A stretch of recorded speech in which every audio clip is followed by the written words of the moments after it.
Get down to the Virtuous Optimist Podcast. You forgot to tell everyone what tonight's episode is about.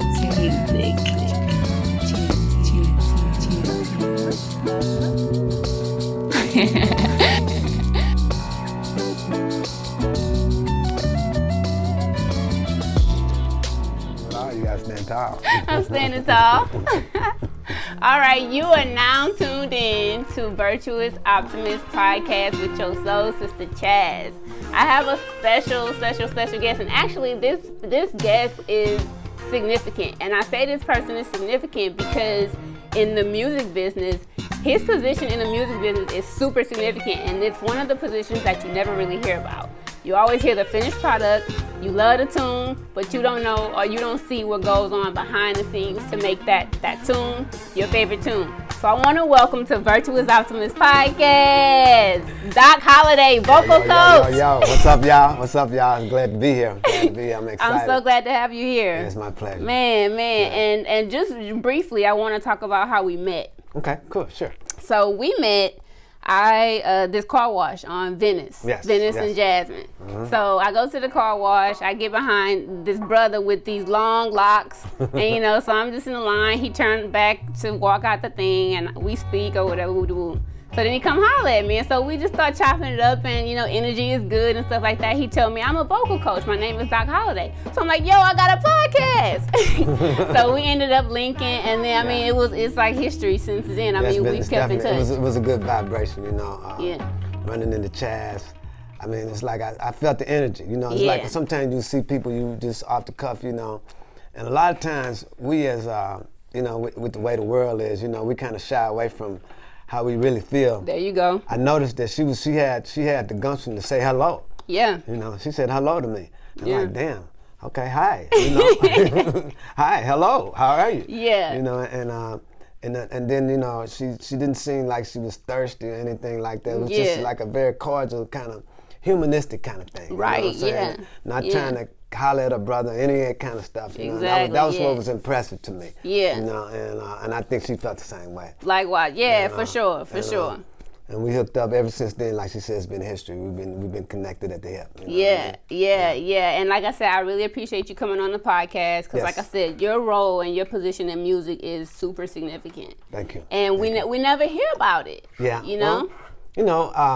Most of the time in the music business, guys like us, we run under the radar. Yeah. And particularly, I for years I've liked to run under the radar. I think it's safer for me that way. Right. And that way I can stay. Although I've been on Front Street too. I've done television, I've done the whole nine. But for many years, it's like you're producing, you're vocal coaching all these people such as Britney Spears and Backstreet Boys. We're developing these acts. Yeah. We get them before you even know who they are. Before you even know they exist. Right.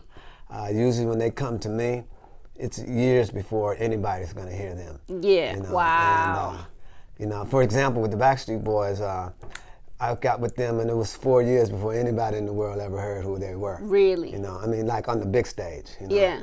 And they went. I remember we did the spring break thing in Florida, in Miami, and we bombed.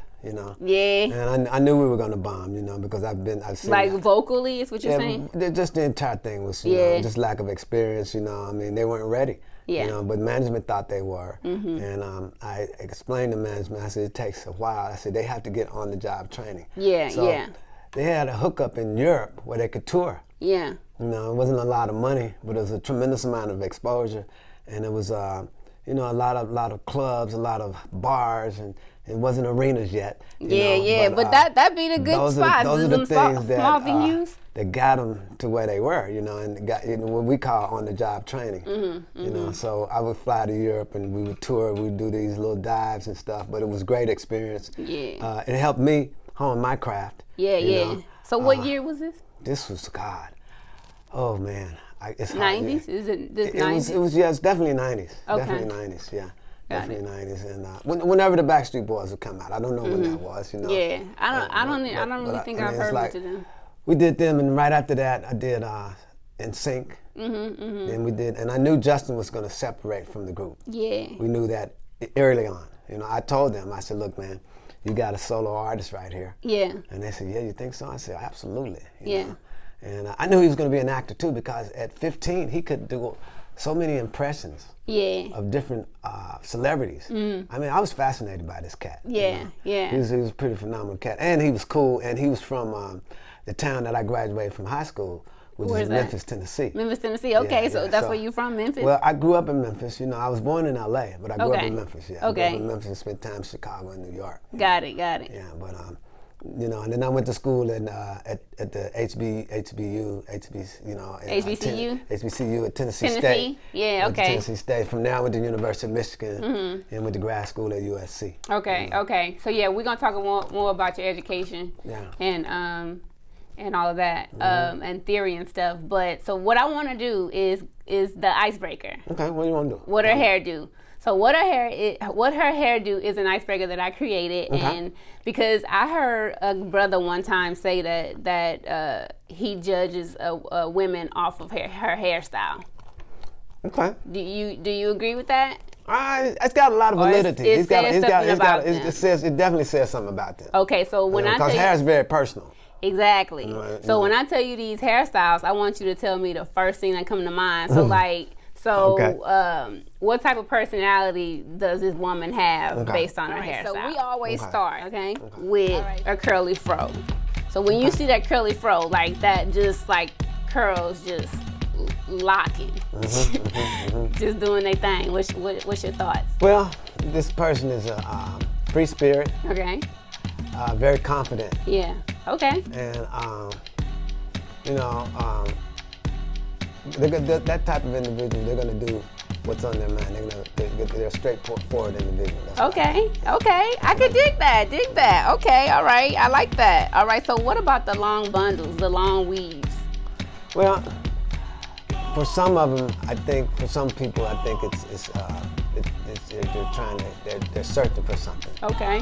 They're searching for something. They're looking for something. You know, they're trying to do something that's missing, that they feel is missing. Yeah.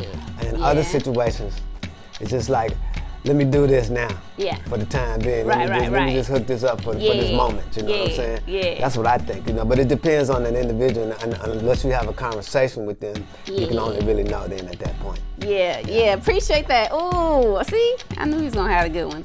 All right. So what about the box braids? The box braids. Yeah. Okay. That's a very like I'm making a statement type thing. Okay. You know? Okay. Like I'm here. I want y'all to see me. Holler at me, man. Yeah. You know, that's that kind of thing. Man. All right. Holler at a sister. You know what I'm saying? Yeah. You know, I did this. I know you know, because my thing is like, you know, I always said, well, you know, she looked in the mirror before she left home. Oh yeah. So she knew what she was doing. Yes, indeed. You know? Yes, indeed. Yes, indeed. All right. So tell me about the locks. Well, the locks is that says that you have come to terms with your identity. Okay. You respect yourself and your identity and your culture, and you've decided to represent that at whatever the cost is. Yeah. Period. I dig that, and I agree with that. Well, how you feel about the faux locks, the fake ones? They're trying. They're straddling the fence. They believe, but they still got some other shit that they got on their back. You know what I'm saying? That they got to shake. Yeah. But they understand. Yeah. You know, you can't hate on them. Yeah. You have to just try to put your arm around, put the cloak around, and let them know it's okay. I can dig that. I can dig that. Yeah. At first I was like, man, how am I supposed to respect that? But I could dig that. But you know what I'm saying? You opened it up in the they're trying, but they straddle the fence. You know, they got spikes up in the middle. You know what I'm saying? It's hard when you're straddling the fence. You know? I get that, but at least they straddle it. You know? At least they you got one foot on the right side. Right. So you give them positive where it's happening. Yeah. You know what I'm saying? You leave the negative where it is. You know? You're right. Yep. That's what Virtuous Optimist is all about. Yeah. See, bringing like-minded individuals together. Yeah. Tell me about the cornrows. The cornrows with the baby. You know how they be having the baby hair popping now with the the baby hair. You know that's. You know, it's a baby hair. It's a black thing. Yeah. You know, it's a straight black thing. Yeah. You know, we always You know, the baby hair is kind of cute to us. We like that. We like that. You know, so I mean, I can respect the baby hair. I can respect the baby hair, and it's a natural thing too. You know, it's a natural. There's nothing wrong with that. You know, we embrace that. You know, we embrace that. You know, that's somebody that's saying, okay, I'm doing this. I'm tightening this up right now. You know, and it's neat and it's clean. See, I used to try to do the baby hair, but my joint, I can't do it. Everybody can't do it. I can't do it. Everybody can't do it. It ain't for everybody. Everything is not for everybody. There you go. And see, I understand that. So I was like, you know, I tried. I couldn't do it, whatever. Hey, you just keep it moving, right? There you go. But as long as it's natural, it's all good. Exactly. You know, and I feel good about it. There you go. Yeah. All right. So what about a wig? Like, how you feel about women wearing wigs? Or who wear wigs? I think that it depends on the situation, the environment, and what your purpose is. You know, a lot of people they got health problems, so they want to wear a wig. Yeah, you know? You're right. A lot of the cold people, like who've had cancer or whatever health problem, they had to cut all their hair off. A lot of them a lot of single women have cut their hair off completely from having breast cancer. And, then they got some pretty heads out here. Right. Yeah. Some kind of sexy heads, if you want to ask me. So, I mean, the wig thing, I think it depends on what you're wearing it for, what your situation is. I particularly myself, if I'm trying to get with a woman, I don't want to have to take the wig off. You know? I want to know what it is before I show up. You know. So, but what if she tell you though? What if she like, tell me? By the way, okay, cool. Now the first thing I'm saying, let me see what it look like with the wig on. So pull that back a little bit. Pull that back a little bit. Let me see what that kitchen look like. Let me see what you got up in there. Yeah. All right. What about the short Halle Berry style? I like that. Like that little pixie, that little thing. I like that. I like clean cut is easy. It's easy to do. It's low maintenance for the woman. Yeah. You know, and you gotta have confidence to do that. Yeah. You know? Yeah. Cause you know you gotta take care of it. You gotta work on it. Yeah. You gotta do. It's a lot of work involved. You know, it might look short and cool, but it's work involved. Exactly. You know, I've tried to escape hair, but it's no way to escape it. You can't escape it. You can't escape it. You can't. Even like I got dreadlocks, I have to maintain that. And that was my thing. I had locks too. You know. I remember you telling me that. But then I was like, I did this to be easier.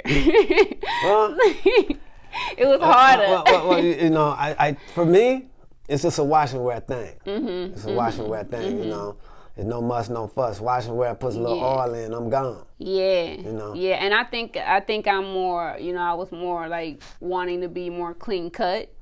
Yeah, okay, and but you only can know that unless you go all the way on the other side. You're right. You're exactly right. I mean, and my locks were pretty long. You know, they were a good length, and I'm pro locks. You know, but then they got so long to where they were heavy. Yeah, I'm heavy now. Yeah, and well, my neck and my back it's like a tree. It's like a tree, man. You have to prune it. Yeah. It's like a tree. You have to prune it, because if I let mine grow, it'll grow all the way down to the way. Yeah. So you trim them. Okay.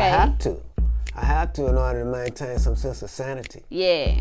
Otherwise, like I'm bending over, like I'm in the studio, I'm bending over, I'm trying to see the keys, and I can't see because I gotta flip this stuff back. Yeah. Or I'm trying to see something and my hair gets in the way. You know, it can be a little cumbersome at times. You know, but I feel okay with the hair. You know? Yeah, you good there, but like you said, I mean, you've been on that journey a long yeah, it's been a long time. It's been over 20 years. You know? Yeah. So that's understandable. And you know, I've cut them off. I've cut them, not off, but I've cut them down. Yeah. Let them grow back and cut them down. And when I cut them down, I do feel a little lightness and a little more extra freedom. It's like a weight off your shoulder. You know, but I need my hair. Yeah. I need it. It's a confidence thing, you know. Yeah. And if I lost it, like I still have. Yes, definitely. I feel like that. Yeah. I feel like that. I feel strong. Yeah. You know? Yeah, I could dig that. All right, so tell me about the long, straight, natural hair. Like just. I think that's a beautiful thing. Yeah.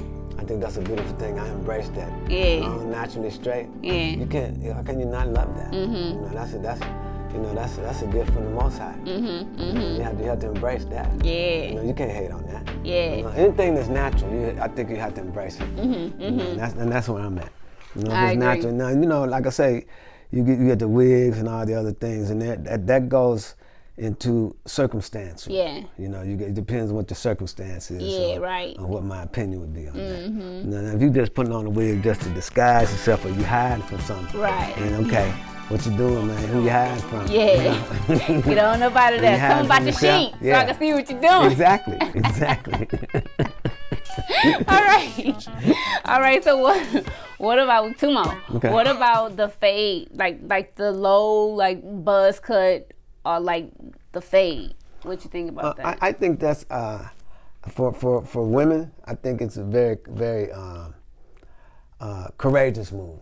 Yeah. Okay. You know, because you have to be a stand-up kind of person to have your stuff cut to the side like that. Yeah, everything like you just like butt naked at the head. Yes. You know, and I'm saying, okay, go on the street then, girl. If you got that kind of confidence, I welcome you. A lot of times those people, I gravitate to those people like that. I be want to talk to them. Yeah. And see what it's all about. You know? And usually, when I have those conversations, those people are very, very confident. They're stand up. They know where they're at. You know, and or it's the total opposite. Yeah. You know, you're just trying to find yourself. Yeah. Yeah. It's either one or the other. Yeah. It's never no middle ground when you go that way. Yeah, you're right. You know, it's either one side or the other. Yeah. You know, it's either real, real confident or you're real, real lost. Yeah. You know. Yeah. And the lost ones, you try to guide them. You try to give them some information, help them along the way. You know. You know, like I always say in my IG, you know, say a kind word to your fellow man. There you go. Yeah, you know I noticed you always say that. Yeah. You know? And that's true, man. You got to be kind, man. All right, so this is the last one. The colorful hair, different colors. I'm an artist, so colors are attractive to me. Okay. Colors say a lot of things, depending on what the colors are. Well, so tell me one that just stand out to you when you see it. You're like, damn. When I see the pinks. The pinks? The pinks. Okay. When I see the pinks on the women. Okay. You know, I'm like, okay, bring it on. You know? Okay. When I see the greens and the pastel colors, all right. I'm saying, okay, y'all you're not afraid. Yeah, nah, you're not afraid. At all. You're not afraid, and I like courageousness. That says there's a lot of courage there underlying. Yeah, you're right. Yeah. That's what it said. Yeah, because I couldn't pull off pink. I couldn't pull off purple. Green? Blue. Green, I couldn't do. I could probably do green. Yeah, that's what I'm saying. Yeah, I can make green pop, but I don't know. It depends on the style. Well, it all depends on the style. I would have to figure out what the style would be. Yeah, if it's like that, like a short green. All right. Okay, yeah, that's what I'm saying. Yeah, that's what I'm talking about. You know what I mean? Yeah. Because I didn't think I would like green, but I saw green. I'm like, okay. I guess it's the complexion. I'm sure. Yeah, I think a lot of it has to do with a lot of that. You know what I mean? You know? Yeah. But you know me, I'm black and brown. Yeah. Black, brown, and gray. Yeah, you got that salt, pepper, and I don't know what you would call the brown, the cinnamon. Well, I'm on the ocean a lot. I'm in the water a lot. Yeah. So it changes the hair, the color. Yeah, of with your the salt hair. water and the sun and the sea, all that it's changes. natural. Yeah, that's what it is. And I could appreciate that. I stopped dyeing my hair a long time ago because I was like, I just want my natural. I want my natural hair color, whatever that is. Yeah, my hair changes all the time. It changes all the time. It depends on what my activities are. Yeah. Yeah. And every now and then, I will admit, I will splash a little color up in there. Okay. Ain't nothing wrong with that. Ain't nothing wrong with that. Just letting y'all know, I ain't. Yeah. so if y'all see me and you see a little color, don't trip, So tell me, what is your? So you kind of mentioned earlier what your locks, what your hair means to you. It's like. Well, I'll tell you something. Early in my younger adult life, I used to go to Jamaica. Okay.